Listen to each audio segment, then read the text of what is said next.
Let's go.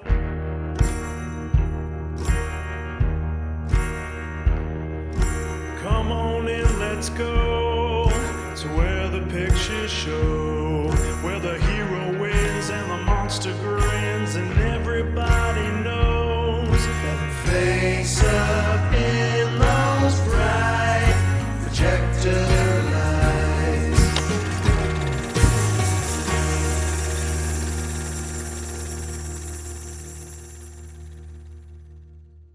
Hello and welcome to another episode of Also Starring. I am Dan, And I'm Morgan. and today we are here to talk about a movie called Reign of Fire, starring Christian Bale, Gerard Butler, Isabella Scorupco, Yeah, that was a and good also attempt because I didn't even want to try on that and one. also starring Matthew McConaughey, who was in our last episode for Dazed and Confused. Reign of Fire came out in 2002. It was written by Greg Chabot and Kevin Peterka. I'm hoping I'm pronouncing that one right. I'm not sure. It was directed by Rob Bauman. It was not a success, unfortunately, at the time when it came out, but it has since become definitely a cult classic. One of the things I do want to say about kind of this backstory that you gave, it's very important to me how much taking a chance on a movie like this is, because when you Yeah. get something that's quality like this, it may not land the first time, but over time it's going to become something great. And I think there's Yeah. so many fans of this movie that like call this out and talk about this still. It's kind of an amazing thing. So that cult status is really cool. So For sure. definitely take a chance if you ever get the opportunity. So Reign of Fire, we open in London. We have our protagonist as a young child. His name is Quinn, and he's visiting his mother in a construction subterranean area.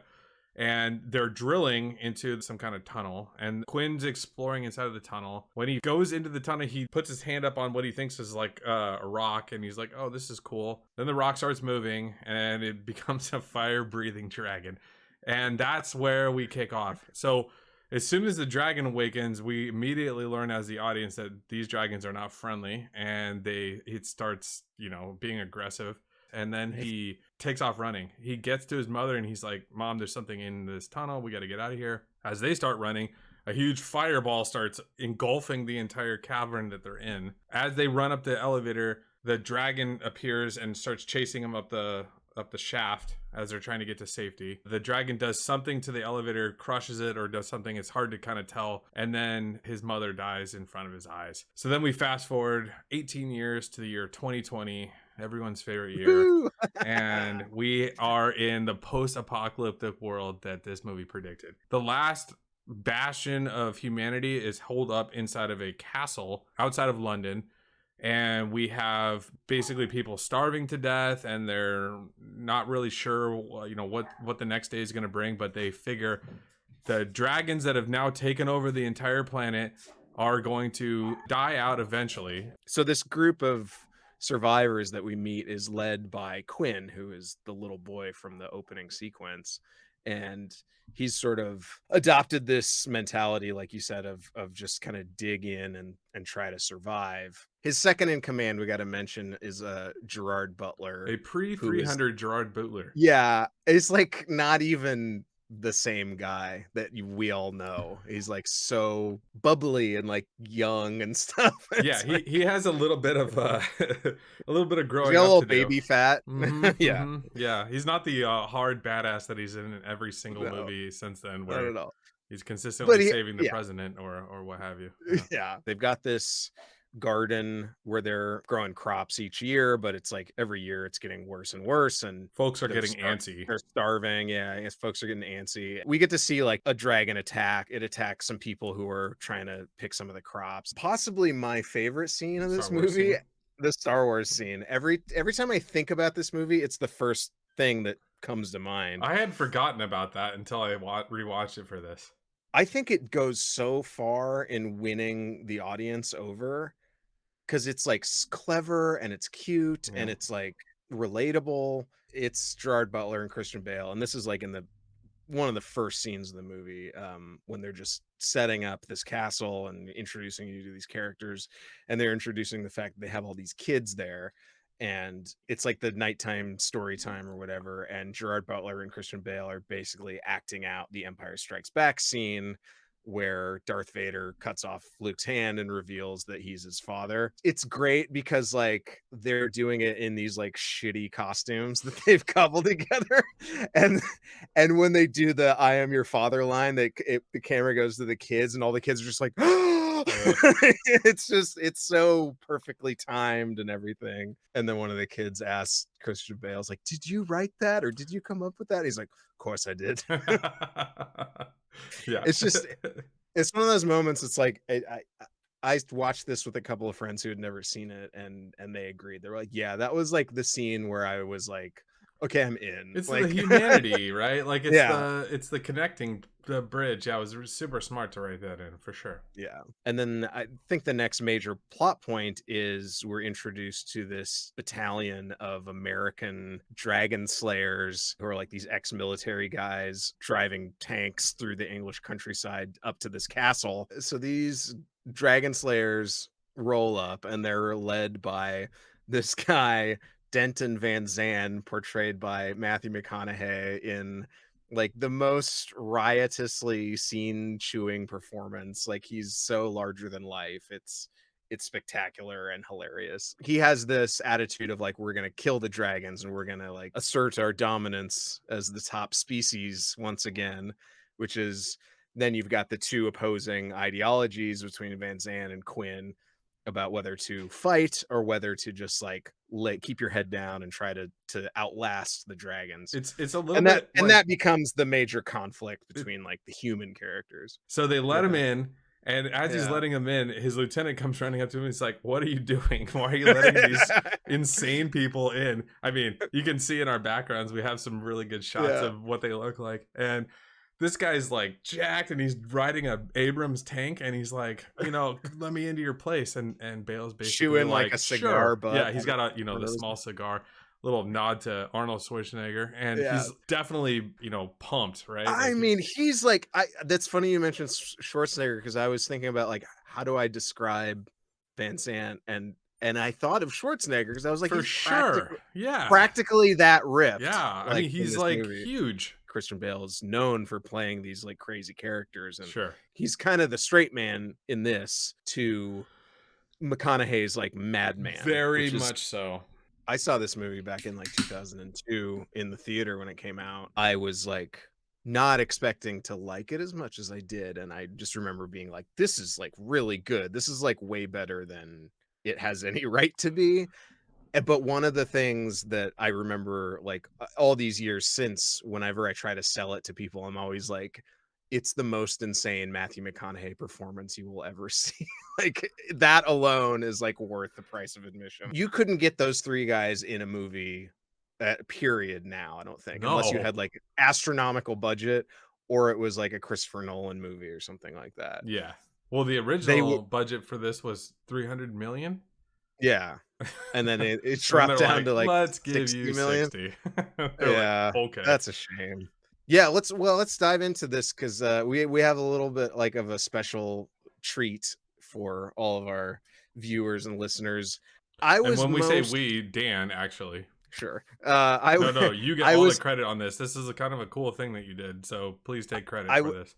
okay. I was doing research, like we do for every episode, and usually a lot of that just involves like watching other videos on YouTube or like reading articles or whatever. And there's a lot of stuff about like the special effects, or like there's a good documentary where it was basically an interview with the director, and it was a lot of stuff like that, but nothing that I could find that really answered the questions that I've been asking for 20 years, which is like, who came up with this crazy idea, and then how did they like get it made? I mean, even the director talks about how when you take a monster movie that should be like a B movie and you give it like an A-list budget and like actors, and you direct it like a serious film, then it's like ascends to a higher level. It's like, who had the kernel of the idea that like got all these other people inspired to like take this crazy risk and make this thing? So I read this article where they basically interviewed one of the writers, but I could tell that it was the writer who had sort of like punched up the scripts, not the guys who had written it. So I did some Googling and I found the names of a couple of the guys, and Greg Chabot was on Twitter. And so I was like,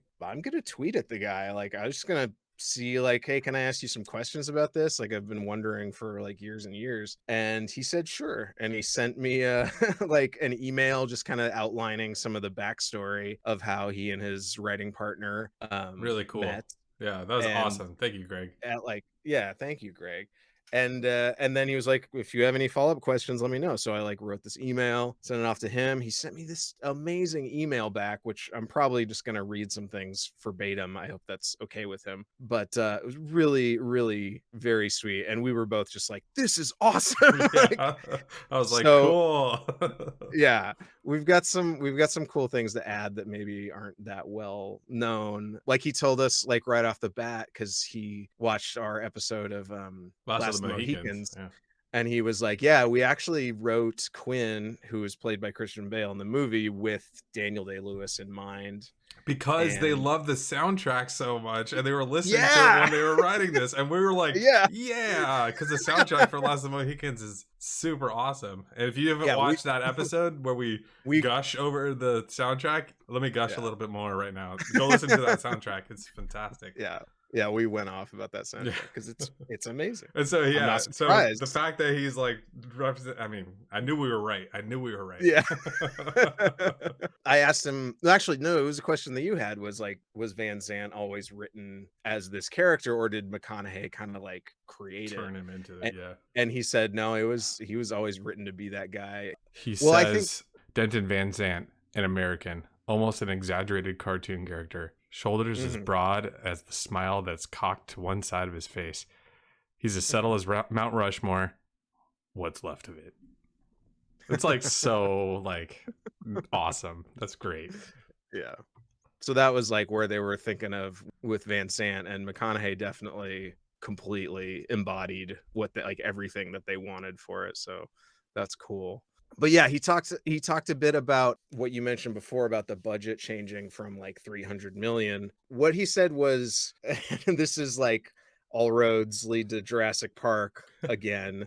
He said that they saw Jurassic Park, and that's when they realized that this idea they had for this like post-apocalyptic dragon movie could work. The technology had gotten to the point where they could make this appear on film and not look like Dragon Slayer from the 1980s, right? Yeah.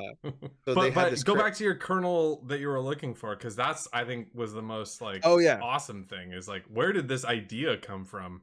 And he told us, and it was like kind of a, never guess where this came from. They envisioned it more as like firefighters as like the first and last defense against these fire-breathing dragons, which makes sense in a way. But yeah, he mentioned this story where they really got inspired because his writing partner was working in an ER in New York City, and this fireman came in straight from a fire to visit somebody. I don't know if it was a coworker or, someone that they pulled out or something. But he said that the guy walked in with like blood coming down the side of his face. And he said that as soon as he walked off the elevator, the whole room just smelled like smoke, and like everyone just got real quiet.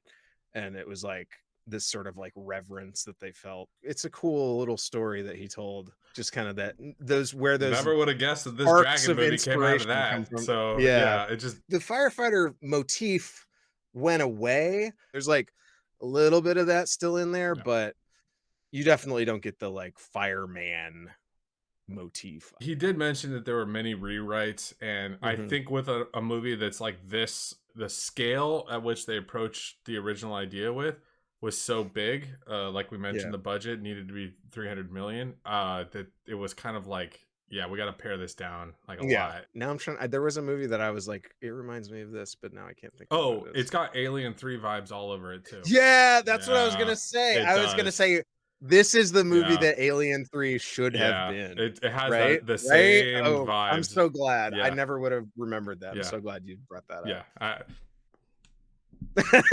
we're on the same page. Same wavelength. Gotcha.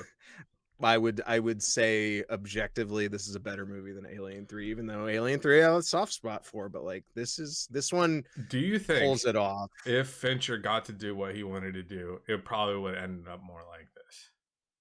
Maybe. Maybe. I I don't know if mean, he knew what he wanted to do, to be totally honest. yeah, I don't know. just a young whippersnapper. But at the same time, it's got a lot of similarities.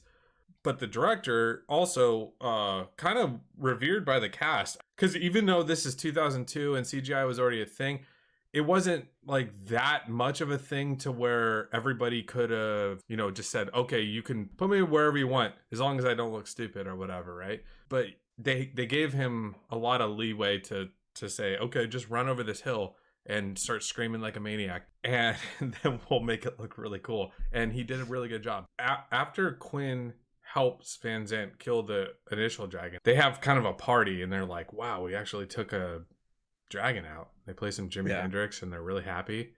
And then Van Zant comes in ultra party pooper, and it's just like, you guys only took out one dragon, and there's 3 men that died. And now and you want to have a party? That's terrible. And so everyone's like, oh man.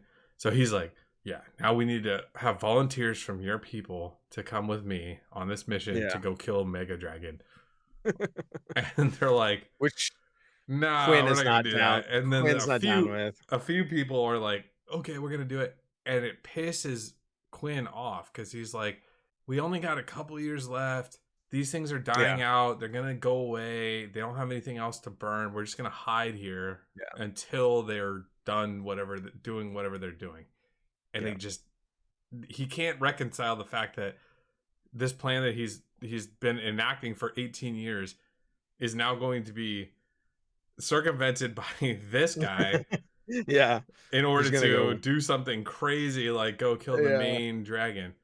We should mention, because we haven't brought this up, the theory and the reason why they're going to London. Yeah. The theory is that they're like fish, and there's all these females who lay all these eggs, and there's one alpha male who fertilizes all the eggs. So Van Sant and his crew theorized that, like, well, if we go to their lair and we kill the alpha which is dragon, why he's come to England, because he's like somehow tracked it down to being the origin, and he's correct, but at the same time, I'm not sure how he figured that out. Sure how he figures it out.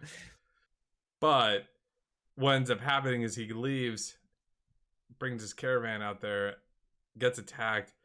Yeah. They all die. Then the giant comes back, kills a bunch more people, including, who we haven't mentioned in a while, Gerard Butler. All the kids are hiding in their sprinkler system that they have built inside their castle. Like in the basement, like in the lowest level. There's some people upstairs, and he's gonna go bring them down here. For whatever reason, they're stuck up there, and he's like, oh, Quinn's about to run up, and then Gerard Butler's like, no, let me do it. Yeah. So then he's like, okay, and he throws him a fire extinguisher, and then he runs up, and as soon as he runs up, it cuts to the shot of the dragon just like breathing fire down the tube of the castle, basically, if you want to call it that, and just annihilating anything that's in there. And it's another great idea from Rob Bowman, because all we see is the dragon doing that and then shut the door, and then you just assume everyone's dead. Like the force of the blast blows the door closed, so you just see Gerard Butler turn around and the door closes, and it's like, well, he's dead. Right. That's it. Since we're talking about Quinn's decision to suddenly go after the dragon, like the whole time his motivation is like, put your head down, dig in, survive, like don't fight the dragons. And then after he's proven right, and after his best friend gets killed because of Van Sant, like all of a sudden he decides, like, okay, I'm gonna leave all these kids here with like nobody to take care of them. Well, no, he leaves the 15-year-old in charge. Yeah, with another kid in charge to go on like a suicide mission with this guy that just caused all this to happen, to go do what I didn't want him to do in the first place. Watching it this time, I was just like, this doesn't make any sense. And that was one of the questions I had for Greg. I was like, it feels like there's something missing there for his character arc. And it sort of feels like a rushed moment in the movie where it's just like all of a sudden like, okay, it's climax time. They had to And get to the third act, and they had to get to the point where they're gonna go do something. Yeah. Greg, his answer to my question about Quinn's motivational shift is he said that in their script it wasn't an alpha male, it was a queen, an alpha female, like in Aliens, named Ashley, which I thought was kind of Yeah, it was a like, fun, which ex-girlfriend of pun. that is yours? But no, it's because it's they eat ash, they turn everything to ash. Oh, I'm dumb. Okay. I just assumed it was like his ex-girlfriend is like, Queen bitch That Ashley bitch. went and killed everything. Maybe.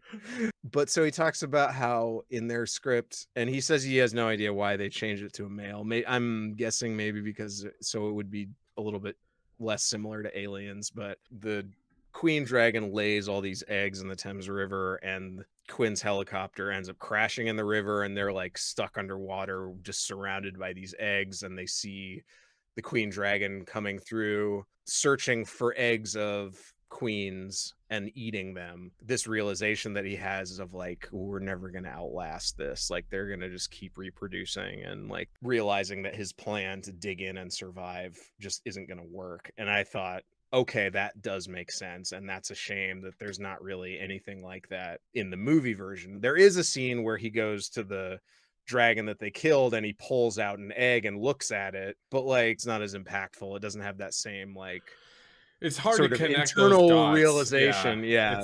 It doesn't connect well. It almost just more to me. It showed that Quinn. Oh yeah, okay. I understand that there's eggs out there, and that we're gonna be in trouble if these things keep reproducing. It's not like a farm of them. It's not like a sea of them, and so it's this one egg, and you're kind of like, okay. But to pull what Greg originally thought of out of that scene is hard. I think is difficult. Out of the scene from the movie. Now that I know, but at the same time, when I first saw that scene, I really didn't think anything of it, and I never connected those dots as like, oh, that was his motivation to now go join Van Sant. Yeah. Right. Mm-hmm. No, nope. It's just a budget thing, right? He's like, I wanted the Queen Dragon to come out, and her wings were so large that they would bring up half the Thames River with them, and you can imagine that in your mind, just like how epic that would be. But at the same time, they didn't have the budget for it. On IMDb talks about the egg and saying how if it's going to be fertilized, how is there an embryo inside an unfertilized egg that he pulls out of the dragon? I thought that was kind of an interesting point. And I was like, yeah, because he holds up the light and you can see the outline of the dragon in there. And you're like, how did it get fertilized when it was inside the dragon? Then that doesn't make a lot of sense. Anyway, so we're getting to the climax, and these guys are like, okay, it's 3 of us against this dragon. And the story comes full circle because Quinn knows these tunnels from his mom being an engineer in London in the beginning. I actually thought they tied that together really well, like full circle. Because they're like, you're going to be our way into London. You know these tunnels. He's like, yeah, I do. And so that was actually pretty smart the way that they did that. I like that. Yeah. Anyway. Yeah, it almost feels like Arthurian in a way too, where it's like, well, he's the one. I forgot to say that. Comes back. The second time I watched this, I was like, "There's no like King Arthur theme here. We're doing a dragon movie in England. There's a line in it when Van Sant first shows up, and he's like, "What are you, King Arthur? Or you think you're King Arthur now?" And and I was like, oh, they did reference that. So just a little bit. Yeah. So I was happy that they did that. So they go into the ruins of London. I mean, there's like it's just downtown subway London. Cars that are like leaned up, and everything's just a mess. And great sets too. Like really good. So then they get into this whole thing where they're like like crawling around, like trying to find like vantage points to like see where the dragon's at, and they formulate this plan that of course like goes all cockeyed, and Van Sant climbs up this tower, and he tries to does he shoot at it with the so he's got these magnesium tipped C4 arrowheads that he's like they only got a 50-foot range, 50-foot range because they're heavy. Which I kind of appreciated the fact that like nod to like some sort of physicalness of them.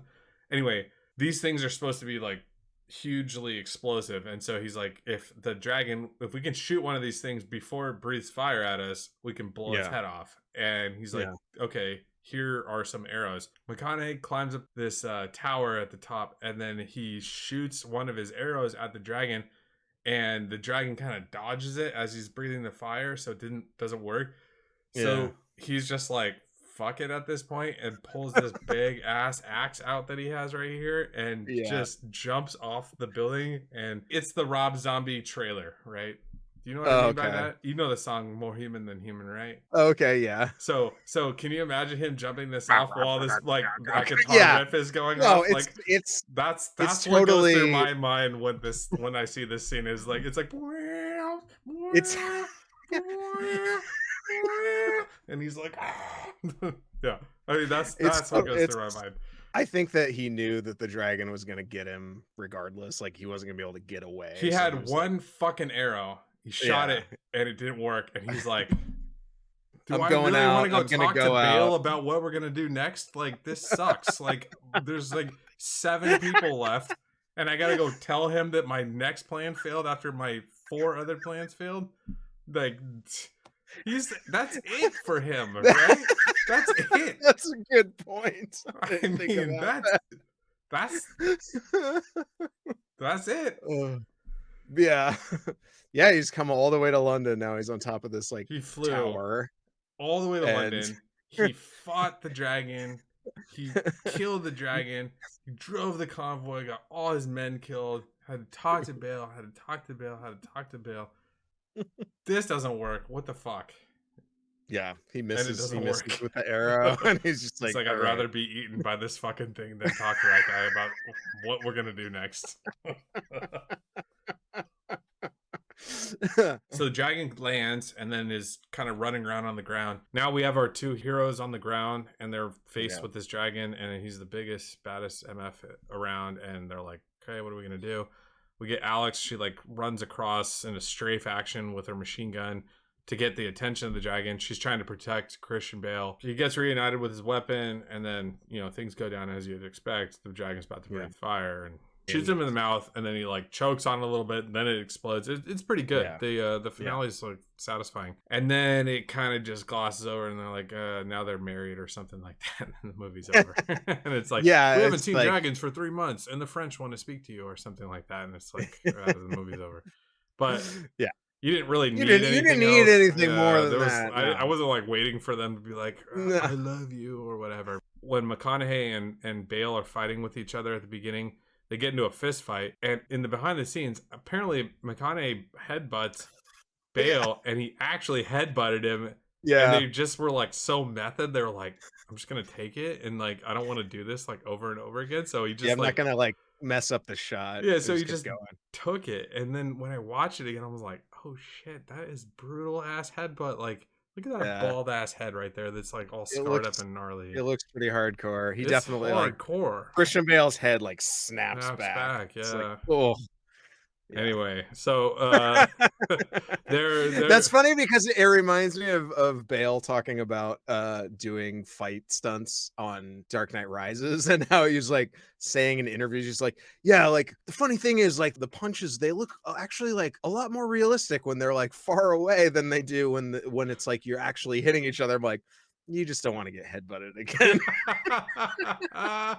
I bet that's true. He's like, I learned my lesson. He's like, yeah, okay, now I'll be 3 feet away from you, and then you just go ahead and swing, and then we'll just put some big meat packing sounds behind it, right? Yeah. I mean, yeah, that's the movie. That was Reign of Fire. That was Reign of Fire. One more thing I gotta say. Okay. Spyglass fucked up their trailer big time. Did you know that they put in the year 2084 in the trailer, and in the movie it's not in 2084? It's in 2020. They fucked up a lot. I mean, it's just like embarrassingly bad. I've never seen something this egregious where it's like they didn't even get the year correct. It's like so bad. So I think really the reason why this movie didn't blow up the box office and like a lot of people saw it is because they just buried it. I don't think that they put a lot of money into promoting it. They didn't know what to do with it or like whatever. They dropped the ball. Yeah. It's a shame. I can't believe that still exists, and they didn't even like retcon it to like fix it. Like that's And, like, crazy. if you look at the poster, I mean, Greg also mentioned that he's like, if you look at the poster, that's actually more a representation of what like the original $300 million script was like, where it's like London's on fire and there's like a bunch of helicopters like flying around and It was stuff gonna like be a that. big spectacle of a movie, I huh? bet that poster was like some early concept art, and they were just like, well, let's just use this.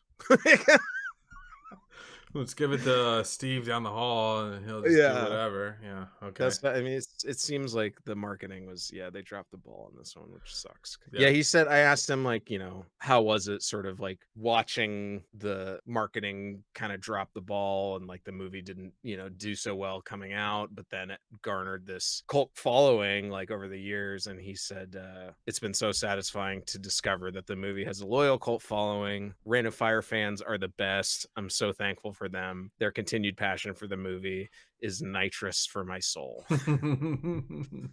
Cool. Very good. I like it. Thank you again, Greg, Yeah, that was really for awesome. responding. So that was Rain of Fire. Yes. Goodbye. Goodbye. Thank you for listening. Don't forget to share, like, and subscribe. Share, like, and subscribe. Thank you. Well, you might recognize someone here tonight. Some thespian also starring in a movie that you like. Face up.